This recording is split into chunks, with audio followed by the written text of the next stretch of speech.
Hi, I found another missionary, Daniel Orozco. Maybe you can just tell us briefly your name and where you serve, and then we'll continue from there. My name is Daniel Orozco, and I serve in southern France, close to Nice. Yeah, so I brought Daniel for one reason. Most missionaries are kind of young people that have just finished college, and they are very excited about moving to another country. But your situation is a bit unique because you joined missions later on in life.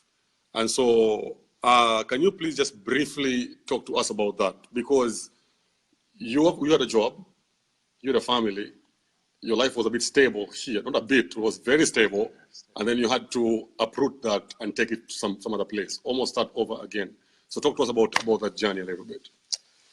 Well, I wouldn't say I was uprooted. I would say it was a step-by-step process. Yeah. I never imagined living in France. I never imagined selling my pickup and quitting my job to go and serve in an international context. But slowly, through a process that God took not just me, but our family through, it began to happen. So once 9/11 happened, and it affected our life directly, and it just kind of woke us up to the needs around the world. Yeah. And so after that time, God just showed us how our little family, could impact our neighborhood. So we started reaching out to our neighbors. We started being more involved in church. So missions for you did not begin in France? No. Mission for you began where? Give us a name of where your neighborhood was. Corinth, Texas. Corinth, Texas. So that was the beginning of your mission journey. That was the beginning. Ah, okay. So how did you begin to think, okay, Corinth and then the world? Most people think Corinth and they're thinking, I'm doing a lot already. I don't want to go do this somewhere else. Sure. Yeah. Sure. I happened to work for a time at a company in Dallas, and I managed men from all over the world, from Africa, the Middle East, and they just gave me this perspective of people from around the world, and we just enjoyed it. Yeah. And we started just thinking, okay, God, you've disrupted our life. Yeah. Why have you done this? Yeah. And so God just began to show us that there are people around the world that need this message of who Jesus is and the impact Jesus can have in your family, in your marriage, with your children. And he had already done that in our life. Yeah. And so he just began to show us there's people all over the world that this message of Jesus and the gospel could really impact. So I don't know if you remember this, but talk to me about the conversation with your wife and your family the first time you told her, I think God is calling us to bigger things than just Corinth, Texas. Do you remember that conversation? It was several conversations. Okay. It was several conversations of I started looking for a job outside of Texas. Okay. And as I was born and raised in Texas. Yeah. And so as we started looking at outside of Texas, we started looking at a place I really liked to go, which was Seattle. Yeah. And then we started looking at other places outside the United States. And so it just began multiple conversations. But then the reality of we're 5 kids, and we have a house we can't sell, and Corinth is comfortable and nice. How could we ever leave Denton, the church that we love, where my wife was introduced to Jesus and gave her life to him, and where our children were raised, and where Pastor Tommy dedicated them to the Lord? How could we ever leave that? Yeah. But God we began to slowly have those conversations. And so Marie and I began to include our children. Yeah. What do you think about these people in another country? What do you think about? So we just kind of started having those conversations. So you have Hispanic descent. And then, so the natural fit will be for you to go to a Spanish-speaking country. Sure. But you went to France. Sure. Why? Why France? Well, my father is from Guatemala, and he became a Christian because some missionaries from Texas went to his slum in Guatemala. And so I learned from an early age that missions is important and that it really does change people's lives. Yeah. And so as we started thinking of going other places, of course, it was natural to think of going south. Yeah. But through Denton Bible, and their mission to go all over the world. That was exciting. Yeah. All over the world. Yeah. To tell the world about Jesus. Yeah. So, yes, it was kind of this natural thing to go south, but then as we began to look at the great needs in Europe, the great needs in the Muslim-speaking countries, we just started. Okay, God, we really left it up to Him. Yeah. What path are you going to take us to? And we just followed the steps. All right. So another question that I have that, by the way, I'm really excited to interview you, because one of the most difficult people to get to go to the mission field is men. No, not just men, full stop. Not a married man or whatever, just men, full stop. There's so many women that are answering the call to go overseas and serve God in full-time ministry, but men don't do that. And one of the reason is just because of the excuse of I need to raise my family. Sure. And it was not like you had finished raising your kids. Your kids were young.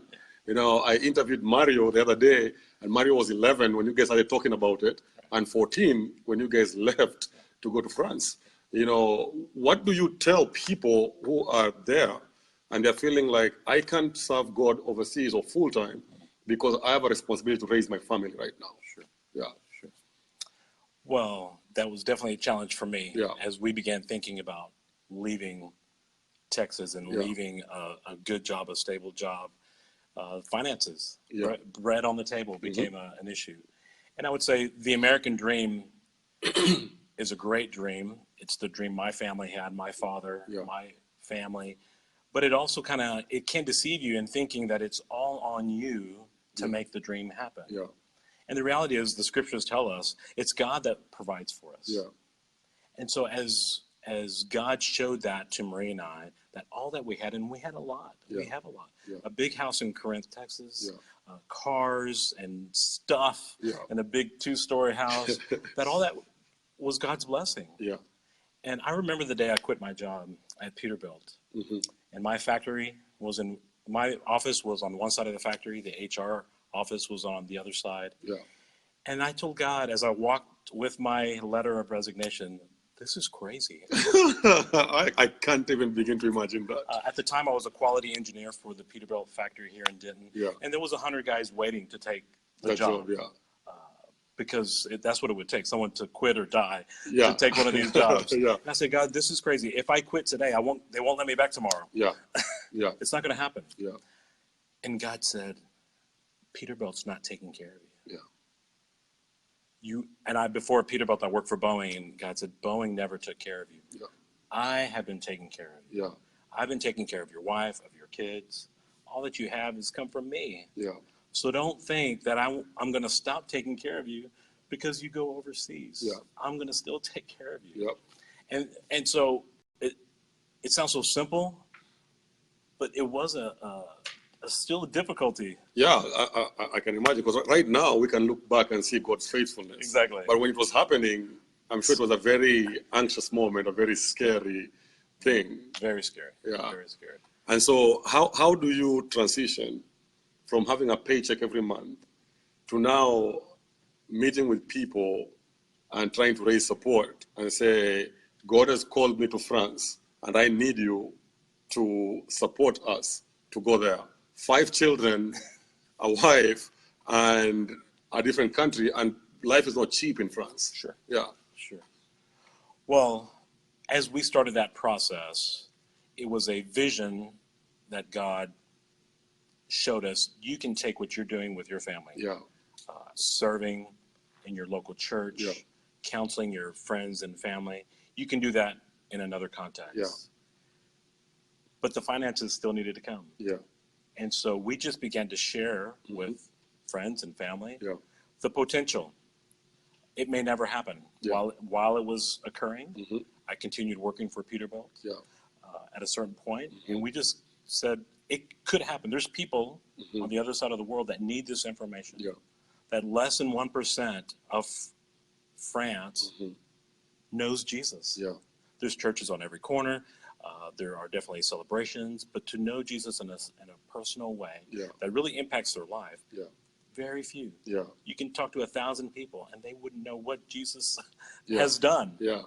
And so the idea of us being able to go and serve a church there the way we have served in Denton, the way Denton has served us, was just a potential. Yeah. And as we began to talk to our friends and family that we grew up in Denton, all of our kids were born here. So for 16 years, people had faith that what we were doing could be transferred there. Yeah. And so they believed that God would benefit or bless their giving. And so God gave. We didn't do anything spectacular. It was truly God moving in the hearts of our small group that we served with for a long time.